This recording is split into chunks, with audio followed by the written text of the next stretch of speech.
All right, welcome back at Beamer and Son Garage, guys. You're back with us here. Welcome all my subscribers and friends out there, people that know me in real life, and my subscribers, and my viewers, and my enemies out there at all the police departments, from the state to the local to the federal to the, to all you local cops. You're all welcome here. And like I said, my enemies are welcome too. Now, warning, don't do what I do, because what I do is not necessarily the right way of doing it, okay? So don't do what I do. I'm an idiot. Don't follow me. Just like Vice Grip Garage and my buddy Pole Barn Garage. And nothing here that you see in the camera is mine. Nothing here. You can't prove I brought it here. You can't prove I had anything to do with it, so, you can, cry to your local police department and say, hey, he's got this, he's got that. You can't prove I took it, okay? You can't prove it. So anyways, that's for my brother. So here we are, back with the Road Runner, our 70 Plymouth Road Runner, RT Road Runner, part 3. The pole barn's still up, but we took the tarps off it right now because it's beautiful, sunny, and the sun in the eye. And it's warm, so, it's Sunday. Tomorrow is going to be even warmer. So I didn't need the tarps. I took the tarps off the pole barn, so that it's just the pole. It's just the poles. So getting back on this car here, she stuck 12 years ago, locked up. And my friend Jedediah says, I believe it's locked from sitting. No, it locked up 12 years ago, Jed. When I was driving it, when I was running it in the driveway. I was messing with the timing and got it running pretty good, and then all of a sudden it started running like crap and locked right up. So somebody said, get the rockers off and pull the push rods out. Well, the rockers are off, all the rocker shafts, all the push rods are out, both sides of the engine. There's no rocker arm shafts, no push rods, they're all out. So I got a 1/2 inch ratchet on there with an 1.25 inch socket. This takes a big socket. So my socket set, that your local socket set that you buy like at, Harbor Freight or whatever, it only goes about 1 inch, and that's not big enough. So that's 1.16 inch. It goes from 1.16 up to 7/16 up to 1.16. That set. So luckily I had a socket set that I've been saving, and I dug through this old bag of mine. I dug through this old bag, and I got all these sockets I've been carrying around with me everywhere I go. And it had 1.25 inch. So, got the socket on there with a ratchet. Let's have at it.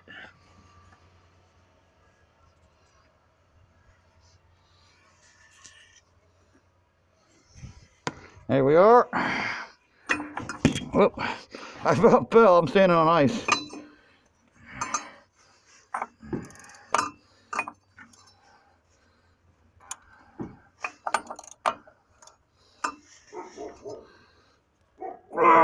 No. Try to go the other way.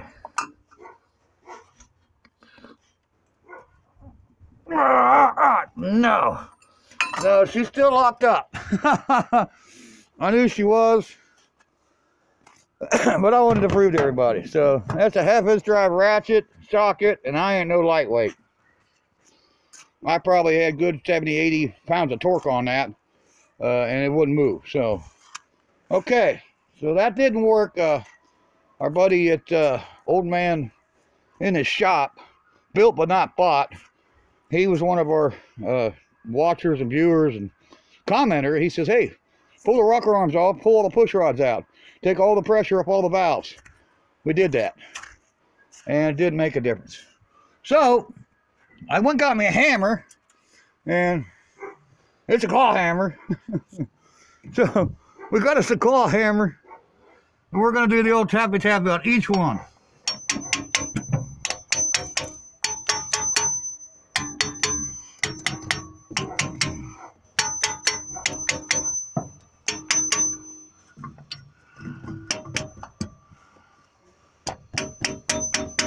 And they all sound like they're not hitting. They all sound like they're moving when I hit it with a hammer. So apparently the valves aren't into the, must not be into them.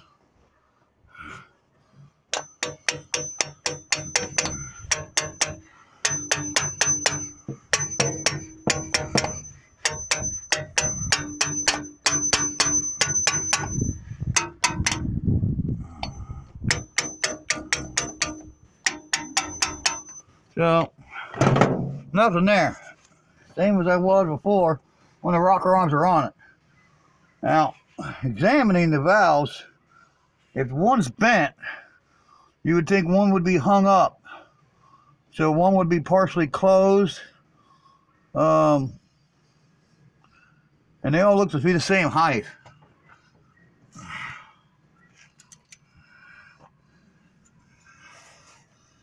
So, I don't know about that. Kind of a strike one, strike two.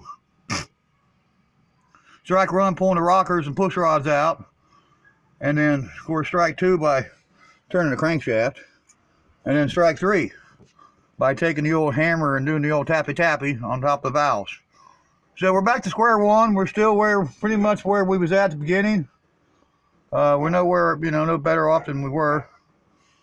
So we're going to have to keep digging on this one here, guys. Part 3 here of the Road Runner, stuck, dead, and we're trying to bring it back alive. We're trying to get it to turn over, and once we get it turning over, spinning over, then we might be able to get it to run again, if it's possible. It didn't sound like a connecting rod come off and smack the piston or something, or hit the side of the cylinder. It didn't make any clattering noises, or usually when you have an engine lock up, you'll hear the rod hammering. It had no noises like that. It was running good.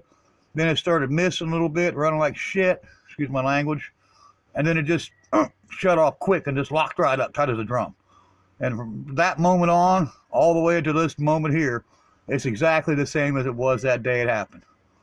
So, we're no better off than we were. We know a little bit more with it. We know the push rods aren't bent. We know the rocker arms are okay. The valves all seem like they might be all right. So I guess what we need to do is we need to either tear the front of it down and check out the timing chain, or just rip right into the engine and pull the intake and heads. So I think the easiest thing is going to be pull the front of it down and see what the chain looks like, see what we got in there, and then we, the radiator be out and whatnot, and timing cover, water pump housing, water pump, harmonic balancer, what to pull all that. And once we get that all apart, then we'll be able to determine what happened with the chain and the gears, if anything happened with that, and if not, then we might go ahead and just pull the whole engine out. And if the chain's not off of it, not all whacked out in the front there, then it's really, really deeper in there. So we might as well just go ahead and just, unbolt the motor, drop the headers off, unbolt the training, and pull the whole block out. I might go ahead and just, do everything except for pulling the block, and go ahead and pull the intake and heads and leave the block in. I may do that too. But, the way it's looking, and the whole engine might have to come out. Luckily, I do have a 383 that is on the property that I could use to put it back in here. It's a 69 383. This is a 70, so it'd be almost period correct. This is a 7440. I ran the numbers on it years ago, and it is a 70. It's not the original engine. This was a 383 4-speed pistol grip bar. But the 383 that I got is a 69, be close to period correct, so it would probably work. So, part 3 in the record books, guys. Stay tuned for part 4. Part 4, we're going to start ripping the front of this apart, and we're going to get in there to the timing chain. I haven't been into one in years. The last one I did was for the Steel Man, Craig the Animal Steel. We did one for him on a 383 he had. And then before that was my big brother, Randy Beamer. Randy Beamer had a Dodge Monaco, and the timing chain went out. I'll never forget it. And I was able to take it apart, hey, he had a friend that actually knew what he was doing. I was like 13 years old. And his friend came over, put the chain and gears in it, and I put it back together. And I'll never forget it. My brother was, my favorite person in the world, Randy Beamer. And we got that thing together for him. And got him back on the road. I still got that engine to this day. It's here. So, Randy, it was my engine, ended up being my car. And I brought it here from Mom's house. I got it here. And it does have a good short block. There's a big ridge. I could possibly take it and swap some heads, maybe put some 440 heads on it and put that in here. Boy, that'd be sweet. to have my brother's old engine in this engine bay with some 440 heads on it, 383 with some 440 heads, and put it in there. Let me know in the comments, guys, what do you think of that idea? 383 with 440 heads, and then 4-barrel intake, and put it all. It's a 4-barrel motor too, so it'd work pretty good. Sure like to hear that engine run again. My brother's car, my brother's old motor in his car. I don't have his car anymore, but I have his engine. So that's it, guys. Part 3 is in the books, and we got another one in here that we want to show you. And I've showed this to you before. No, it's not the hearse, guys. We have a 74 Challenger in the garage here. And this is a 340 car. And it's got a race version, 340 in the garage, 10-second car. And there's fiberglass fenders on it. And it's all covered up with stuff. And you can see I got stuff all piled behind it. So I got to clean all this stuff out. And then clean everything off of it, and then we're gonna put all this junk into the back of the hearse right there. It's got tools in it now. We'll put them tools in the garage, and once we get that done, we'll come back and we'll shoot another video. And boy, look at that pipe wrench. You ever seen one that big, guys? Yeah, I bought that. Bought that at an auction. And I got my son's little air compressor there. That's his compressor, and that's mine right there. It's my little compressor. Got a gasoline job too. But anyway, so we're going to get back at this too. So I just wanted to show you a preview of what's coming up. A 74 Challenger 10-second drag car. Boy, I'd like to take this to that no-name drags. If I could get this thing cleaned off, cleaned up, and finish it up, put some slicks on it, put it on a drag, take it down to the no-name drags, and just eat some people down there, would be so much fun. Because this car will do it. It's got a 456 posi. It's got some kind of reverse manual shift body transmission in it with a shift kit in it, you know. This thing is bad to the bone, okay? It's a 10-second car with full interior. Now I've took the interior out. I do have a drive shaft loop to put in it, and it's definitely going to go faster than 10 seconds. And I probably only get one pass with it, but I don't care. You know, it doesn't have a roll cage, and I'm not putting one in it. I'm not going to slow it up by putting a cage in it. So if it does it, it does it, you know. I'll get one pass with it. And we'll have to do the burnout contest with her. Maybe I'll dual enter it. I don't know. Don't know what I'm going to do with it yet, but sure like to have this down there. I know the hearse probably doesn't have enough to do it. And pull the, it does have a hitch on the back. And pull the, do a double load, you know. Pull the Challenger. And, is there a hitch? Oh, there's no hitch. I thought it had a hitch. Oh, it's my son's Roadmaster. My son's other car. This is my son's hearse. So I'm implicating it in probably too much without getting his permission. But I don't think he'd care if Dad drove this thing to the no-name drags and entered in the burnout contest and brought a pair of tires. Take these tires off, put my burnout tires on it, do a burnout, and then swap them back and drive it home. I may do that.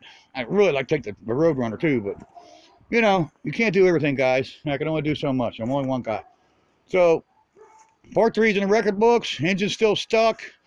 We'll just keep chipping away at it. Weather's getting better. And if it does turn nasty, we'll just use our pole barn garage. So check us, our friends out at Jamie Phillips at Actions Auto Parts. Jamie's a cool guy. He's got rims, custom rims, Kragers, and all kinds of thrust wheels and mag wheels. He's got signs, old signs, new signs, trinkets of all kinds. He's got car parts, Chevy, Dodge, Ford. Check out my friend Jamie Phillips, Actions Auto Parts. Give him some love. He's got 207 subscribers. Come on, guys. We can help him out. Come on, my subscribers. Check him out. Go to his channel. Subscribe to him. It doesn't cost anything. You know what I mean? It's just, you know, I mean, come on, guys. You know, this doesn't cost you a penny. It doesn't hurt, you know. So, you know, drop down. You know, if you're just checking my channel out, drop down, hit the subscribe button. I'm 21 away from hitting 1,000. 21, Jamie. Jamie Phillips, I'm 21 away. I'm so close. You're still, you know, a ways away, but you're going to get there. We're going to help you. And so check out my friend Jamie Phillips, Actions Auto Parts. Subscribe to him. Like, tag, share, follow. Leave a comment on his channel and on mine. Like, tag, share, follow on my channel.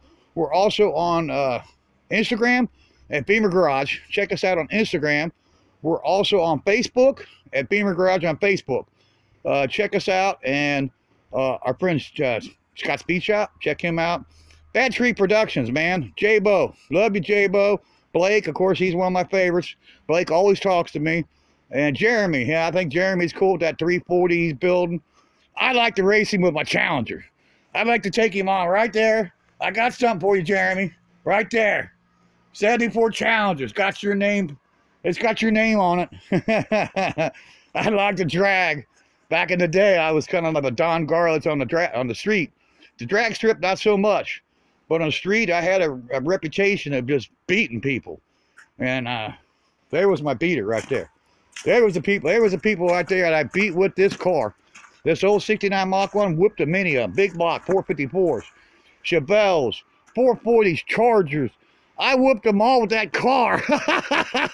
It's just a Windsor with a 4-speed, but it is a 30 over Windsor. Built by Kevin Mahorny and the famous Mach Shop. Built this engine for me, and he has special cam. It's 30 over, 10.5-to-1, TRW, flat tops in it, with a special cam that Kevin spec'd out, intake, carb, all matched. And this car was bad to the bone. She's got 26,000 on the rebuild. It needs freshened up, and I could be back out there again, whooping people. And I may do that. So stay tuned, guys. We're definitely going to get to that. But right now, we're messing with the Road Runner. We're trying to bring it back. The Mach already runs. The Duster right now, she's quit running. I think it's got a fuel issue, so we've got to get back to it too. But first things first, let's get the Road Runner turning over, and then we're going to clean the garage out. We're going to get that garage cleaned out, and then get the Challenger out, get playing with it. We're going to get the Duster running. I mean, it's just endless, you know, of work I got around here. You know, I could use anybody that wants to come up and help, you know, send me a comment, you know. If you live in Ohio, you're, you know, within an hour from Cincinnati. I'm on outside of Cincinnati, about an hour. I'd love to have it, you know, have some help, you know. What's that one guy, Old Man Garage? Used to be Street Racing Channel. He's got a guy that just showed up one day to buy some stickers. And now he's, you know, Kenny. Now Kenny's working with him full time. So I wish I could luck into something like that, get me somebody. I know some people. I guess I got a neighbor over here that's going to come around. He's going to help. I also got my friend Super Sam. Super Sam's he's you know, displayed some interest in working on the Road Runner. And now the weather's getting better. Maybe I can get Super Sam over here and love my buddy Sam, the Seal Man, Sam Seal. So, anyways, we're out of here, guys. Check out them people I mentioned. Don't forget to subscribe. Don't forget to hit the button, the bell button, hit the bell. You know, hit the subscribe button and hit the bell button, guys. I know we can do this. So we'll see you in the next one, guys. Bye-bye.